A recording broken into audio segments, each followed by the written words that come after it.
Be alone with me. Inhale me. And push what you don't need of me out. I use the color purple so much. Let's be alone and stare at the ceiling. The color purple means a lot to me. Like, my grandma, she passed away from cancer. Her favorite movie was The Color Purple. I used to always watch it with her growing up. Two, my second favorite lady in the whole entire world besides my mother growing up is my Auntie Kim. And her favorite color is purple. And she was killed in a domestic violence dispute. And the domestic violence ribbon is the color purple. So me, in my way, I pay homage and, show them that I love them every time by using the color purple. Do I really battle depression? I guess so. I never knew I was battling depression before until I was diagnosed with major depressive disorder. In my world, I felt like we all had the thoughts that I have. Like I've said in my writing, I've thought about committing suicide before. I attempted suicide before. But I thought that was just a normal thing that we all deal with until I had, an evaluation and they told me, they diagnosed me with major depressive disorder. So I have been battling depression my whole entire life. How far back do I remember being recognized or considering my words flowing easily in poetry? I always felt like my words were able to flow easily. Like when I read it to myself, I felt like, I created something special, but I wasn't letting nobody read it.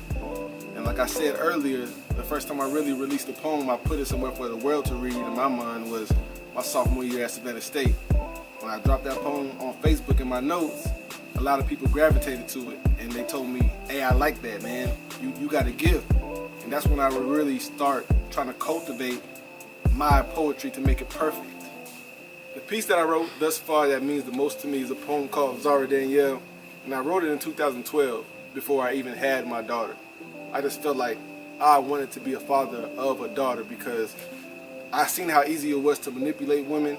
Or, I seen how women that didn't have fathers wanted to have somebody say, hey, I'm going to tell my daddy, So when I wrote the poem called Zara Danielle, it meant a lot to me then. And then fast forward until my daughter was born, it just came around full circle. So it was just like, in my mind, God was telling me, I'm going to bless you with a daughter.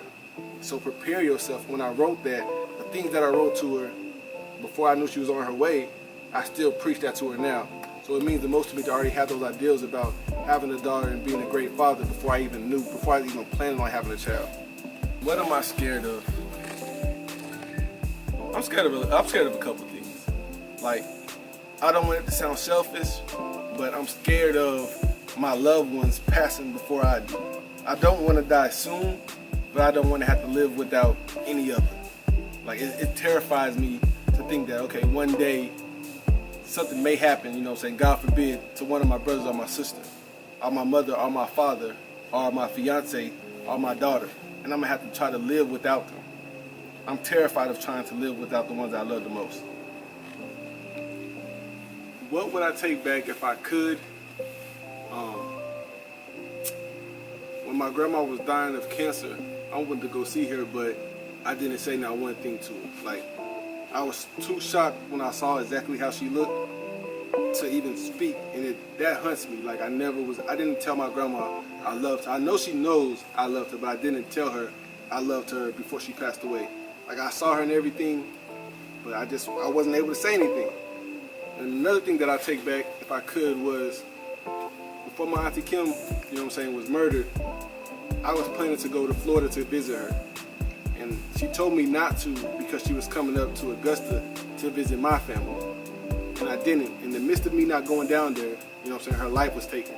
And that hunted me for a very long time. And sometimes it still does today. Like, I had the opportunity to see that woman one more time, and I didn't take advantage of that time that I had. I was taking time for granted. And it slapped me in my face. And it just hurt. It hurt real bad, man. Real bad. When did I know I was a poet?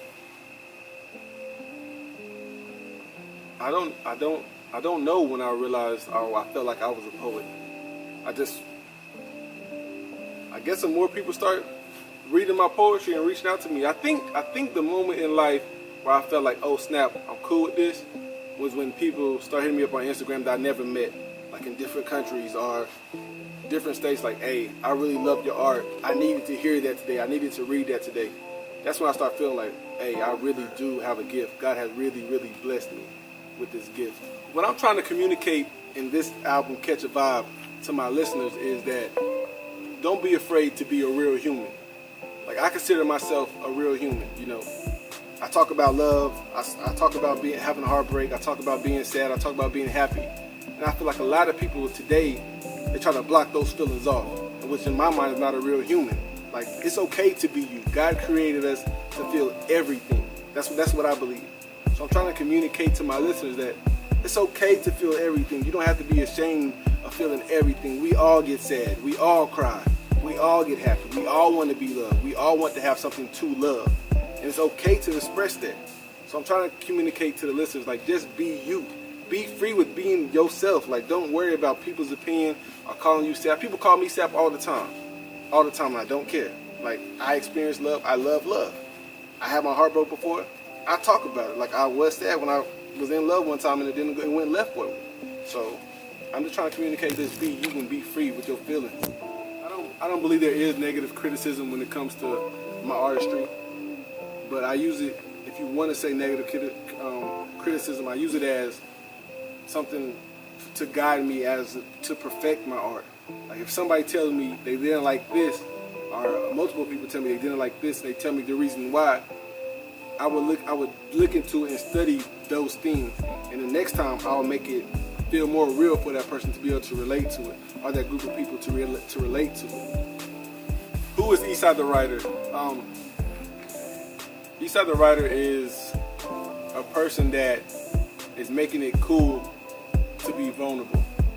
You know what I'm saying? Somebody that's making it okay with being exactly who they are. I don't want to fit in nobody's stereotype. I want to be me. I want you to say, okay, this is Easi.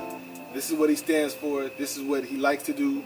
These are the things that he wants to encourage. I want to be somebody that people look at and say, hey, because of Easi the Writer, I'm going to go ahead and follow my ideal. Easi the Writer is a healer. Like I said multiple times, for the people that follow me on my Snap, I believe that we all have superpowers.